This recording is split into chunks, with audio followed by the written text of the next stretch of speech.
कैसे हो आप सब। मैं आपका स्वागत करता हूं आपके अपने YouTube चैनल इंदौर की पाठशाला पे। जी हाँ, आपका अपना YouTube चैनल। और हम लेकर आ गए हैं B.Com फर्स्ट ईयर वाले बच्चों के लिए बिजनेस ऑर्गेनाइजेशन एंड कम्युनिकेशन के टॉप 20 मोस्ट इंपॉर्टेंट क्वेश्चंस, जो आपकी पूरी 6 यूनिट कवर करते हैं। साथ ही में मोस्ट इंपॉर्टेंट PYQs और इस ईयर जो अलग अलग यूनिवर्सिटी के एग्जाम में क्वेश्चंस आए हैं उनका इंपॉर्टेंट सेट। तो वीडियो को जल्दी से लाइक कर दो, अपने सारे दोस्तों में शेयर कर दो, सब्सक्राइब करके बेल आइकन प्रेस करना मत भूलना ताकि कोई वीडियो आपसे मिस ना हो। क्वेश्चन हिंदी और इंग्लिश दोनों मीडियम वाले बच्चों के लिए है, इसलिए आप एंड तक देखिएगा। डिस्क्रिप्शन इंग्लिश में करा रखा है लेकिन मैं समझाऊंगा उसको हिंदी में ही, तो आप सभी लोग एंड तक वीडियो को जरूर देखिएगा। आइए स्टार्ट करते हैं। यूनिट 1 जो है वो है foundation of business and initiation. इसका मोस्ट इंपॉर्टेंट क्वेश्चन है, describe the traditional trades and the trade routes of ancient India. प्राचीन भारत के पारंपरिक व्यापार और व्यापार मार्गों का वर्णन कीजिए। अब इसके अंदर अगर आप देखो तो हिस्टोरिकल सिग्निफिकेंस से बात करें तो मैं आपको शॉर्ट में समझा देता हूँ कि जो इंडिया है ना, एंशंट टाइम से यानी प्राचीन समय से ही उसका ट्रेड नेटवर्क बहुत ज़्यादा अच्छा रहा है। ये डोमेस्टिक के साथ साथ में इंटरनेशनल ट्रेड में भी बहुत ज़्यादा आगे था ये, और यही इसी वजह से इनकी इकोनॉमिक ग्रोथ भी जल्दी से हुई थी। लैंड रूट के बारे में अगर हम बात करें तो उत्तर पथ और दक्षिण पथ ये बहुत ज़्यादा फेमस और कनेक्टेड रूट थे, जो अलग अलग इंडियन सब कॉन्टिनेंट जो थे, जो एक्सटेंड होते थे सेंट्रल एशिया और चाइना तक, उनको भी जोड़ते थे। और मैरीटाइम ट्रेड, कोस्टल जो पोर्ट वगैरह थे वेस्टर्न और ईस्टर्न कोस्ट, वो एक्सटेंसिव ट्रेड में हेल्प करते थे रोम, साउथ ईस्ट एशिया और मिडिल ईस्ट के साथ में। नेक्स्ट है मेजर कमोडिटीज़। इंडिया प्राइमरी जो मसाले हैं, टेक्सटाइल है, प्रेस्टिजियस स्टोन्स वगैरह हैं, स्टील है, ये सब जो है वो एक्सपोर्ट करता था। और इंपोर्ट नॉर्मली गोल्ड, पॉटरीज, ये सब चीज़ें करता था। Economic impact, these vibrant route establish India as a major global commercial hub and commonly known as golden bird in ancient times. इसी वजह से आपने सुना होगा कि इंडिया को सोने की चिड़िया के नाम से भी जाना जाता था। ठीक है, तो ये है फर्स्ट क्वेश्चन, उसका आंसर। सेकंड क्वेश्चन है आपके पास, explain the concept of business organisation and discuss its important and objectives. Very very important. व्यवसायिक संगठन की अवधारणा को समझाइए, इसके महत्व और उद्देश्यों पर चर्चा कीजिए। काफ़ी इंपॉर्टेंट क्वेश्चन है, पेपर में इसके आने के चांस बहुत ही ज़्यादा हैं। तो कंसेप्ट है, यहाँ पर हम देखते हैं कि business organisation refers to the structure arrangement of people, resources and process working together to achieve specific commercial goal. यानी कि बिजनेस ऑर्गेनाइजेशन एक ऐसा अरेंजमेंट है जिसमें लोगों का, साधनों का, इस तरीके से उन्होंने अरेंजमेंट किया है कि वो साथ में काम कर सकें और जो भी उनका गोल है उसको अचीव कर सकें। नेक्स्ट है systematic setup. It brings together, जिसमें क्या होता है कि land, labour, capital, enterprise, entrepreneur, इन सबको साथ में लेकर आ गई। ये सब जो है फैक्टर प्रोडक्शन के 5 मेन पिलर होते हैं। इकोनॉमिक इम्पोर्टेंस, जो भी रिसोर्सेज हैं उनका ज़्यादा से ज़्यादा बेहतर यूज़ करना, मिनिमम ऑपरेशनल कॉस्ट लगे, ओवरऑल बिजनेस की प्रोडक्टिविटी बढ़े, ये इंपॉर्टेंट है। प्राइमरी ऑब्जेक्टिव क्या होता है, तो इसका मेन गोल होता है प्रॉफिट कमाना, कस्टमर का सेटिस्फेक्शन होना और लॉन्ग टर्म मार्केट ग्रोथ को बनाना, ये भी इंपॉर्टेंट है। सोशल रोल क्या है कि एम्प्लॉयमेंट जनरेट करें, अच्छी क्वालिटी का माल सोसाइटी में लेकर आए और नेशनल जो हमारी कंट्री है उसकी इकोनॉमिकल डेवलपमेंट में भी अपना रोल प्ले करें। नेक्स्ट क्वेश्चन है, what do you understand by social responsibility of business. आपने देखिए कहीं ना कहीं CSR यानी कॉर्पोरेट सोशल रिस्पॉन्सिबिलिटी के बारे में पढ़ा ही होगा। To which section of society should a business fulfil its responsibility. Hindi में व्यवसाय की सामाजिक उत्तरदायित्व से आप क्या समझते हैं। व्यवसाय को समाज के किन वर्गों के लिए अपने उत्तरदायित्व को पूरा करना चाहिए। ये क्वेश्चन भी गाइस बहुत ज़्यादा इंपॉर्टेंट है, इसके आने के चांस भी बहुत ही ज़्यादा है। अब इसके आंसर पे आ जाते हैं। Social responsibility means a social business obligation to protect and improve the welfare of society alongside pursuing profit goal. इसका मतलब ये होता है कि सिर्फ आपको प्रॉफिट के साथ साथ, जो प्रॉफिट तो कमा रहे हो, लेकिन उसके साथ साथ में आपको ये भी ध्यान रखना है कि जो भी समाज है उसका हम वेलफेयर कर सकें, उसमें इम्प्रूवमेंट कर सकें, समाज को प्रोटेक्ट कर सकें।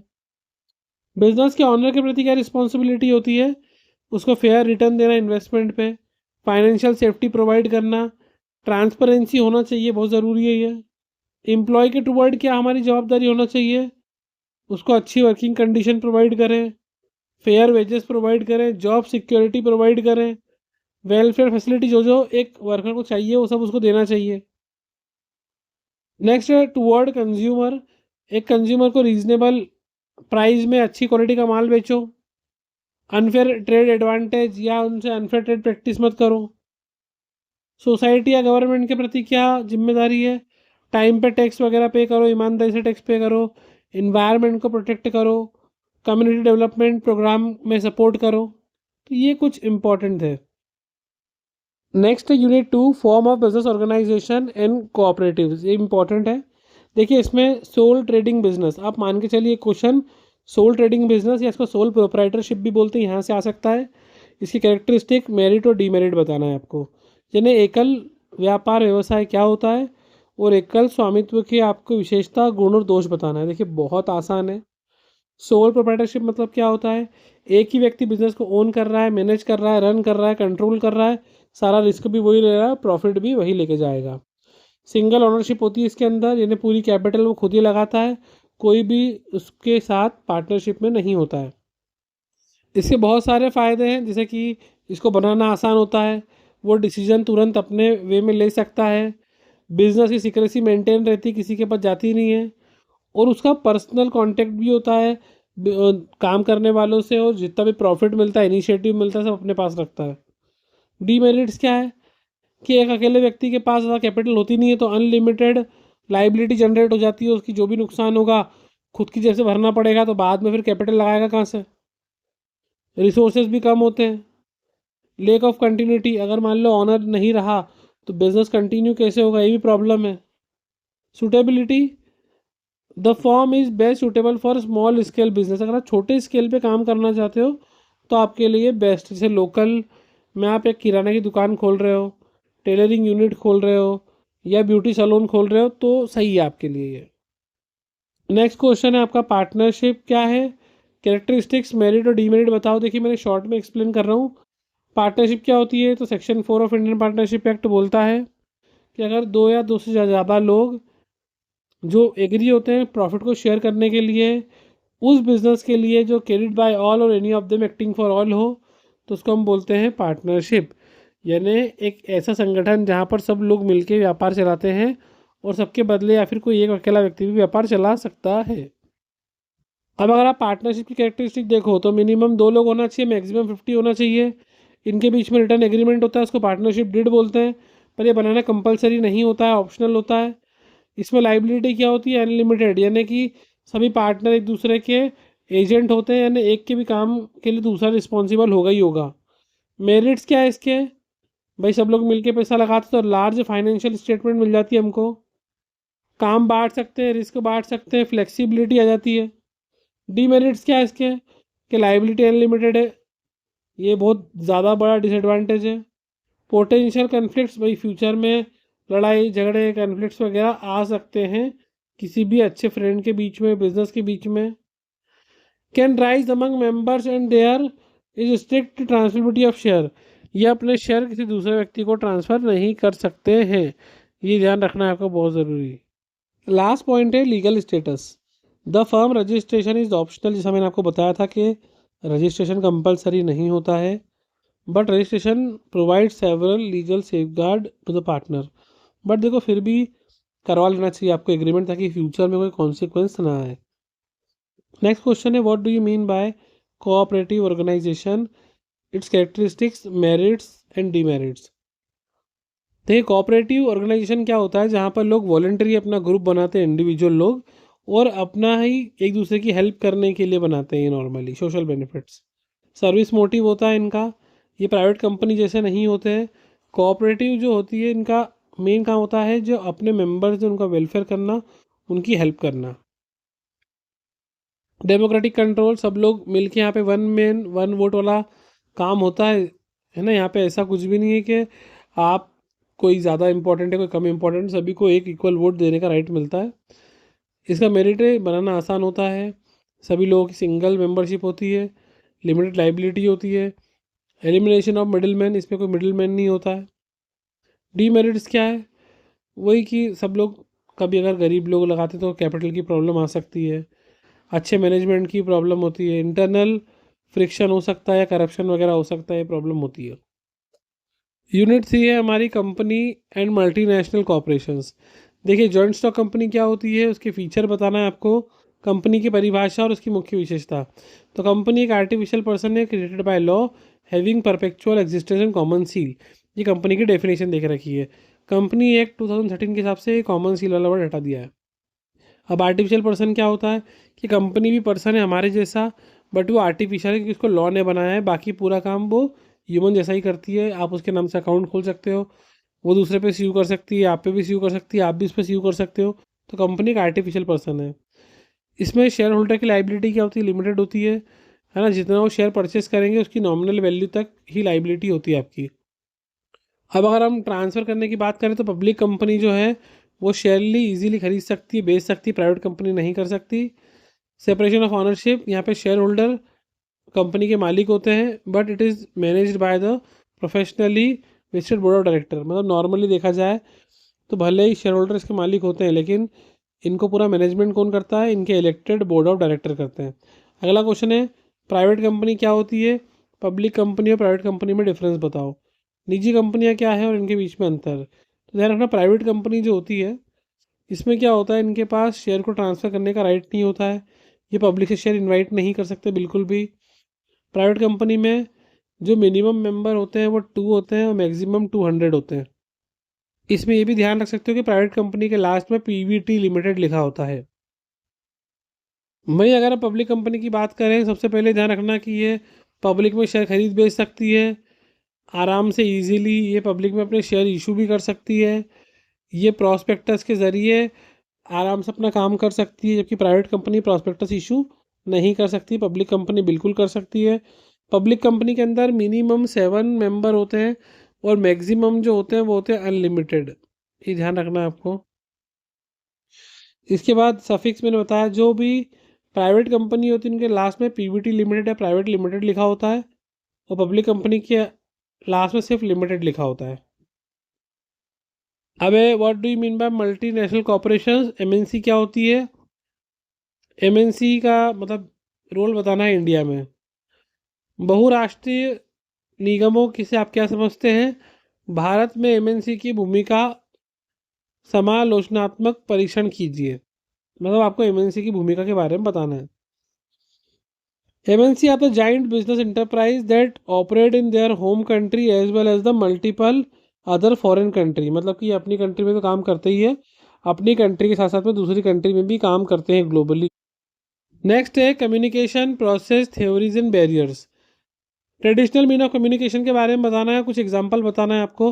तो कम्युनिकेशन का मतलब क्या होता है? तो traditional mean refers to historical non electronic record use by the ancient societies to transmit message. देखिए पुराने ज़माने में कैसे लोग घोड़े के ऊपर बैठ के, आपने देखा होगा घुड़सवार संदेश लेके जाते थे, या फिर वो पीजन वाला कबूतर के पंजे में बांध देते थे और वो उड़ के मैसेज लेके जाता था। तो उस तरीके से एंशियंट टाइम पे कम्युनिकेशन होता था। आप एक बार देख सकते हैं, देखिए पूरे नोट्स तो हैं क्या मेरे पास अवेलेबल, आप देख लीजिए इनको। नेक्स्ट क्वेश्चन है कम्युनिकेशन क्या है, इसके ऑब्जेक्ट और इम्पोर्टेंस बताना है बिजनेस में। तो कम्युनिकेशन एक 2 वे प्रोसेस है जहाँ पर हम अपने आइडिया को एक्सचेंज करते हैं, फीलिंग को एक्सचेंज करते हैं, मैसेज को एक्सचेंज करते हैं बिटवीन 2 और मोर पर्सन। इसका ऑब्जेक्ट क्या होता है? नॉर्मली इंफॉर्मेशन शेयर करना, एम्प्लॉय को इंस्ट्रक्शन देना, influence behaviour and build mutual understanding, ये बहुत इंपॉर्टेंट होता है।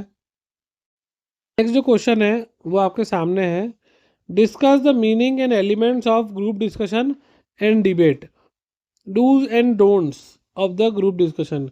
ग्रुप डिस्कशन क्या होता है, उसमें किन किन बातों का ध्यान रखना चाहिए, क्या करना चाहिए और क्या नहीं करना चाहिए।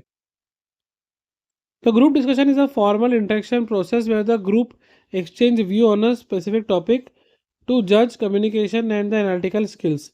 मतलब कि आपको नॉर्मली क्या होता है, सिर्फ 4-5-6 लोग हैं, उनको बिठाया, एक टॉपिक दे दिया, बोला आपस में बात करो, तो उससे वो सब लोग अपने अपने पॉइंट देते हैं, कुछ पॉजिटिव पॉइंट, कुछ नेगेटिव पॉइंट, तो इस तरीके से जीडी होता है। अब इसको डू और डोंट्स आप देख लेना। नेक्स्ट क्वेश्चन है, explain the various type of communication. इसके एडवांटेज और डिसएडवांटेज बताना है आपको। आपको बताना है कि कम्युनिकेशन में संचार कितने प्रकार का होता है, मौखिक और लिखित संचार के लाभ हानि समझाइए। ये सब जानते हैं आप तो ये पहले से ही, कम्युनिकेशन हम पूरा पढ़ चुके हैं पहले।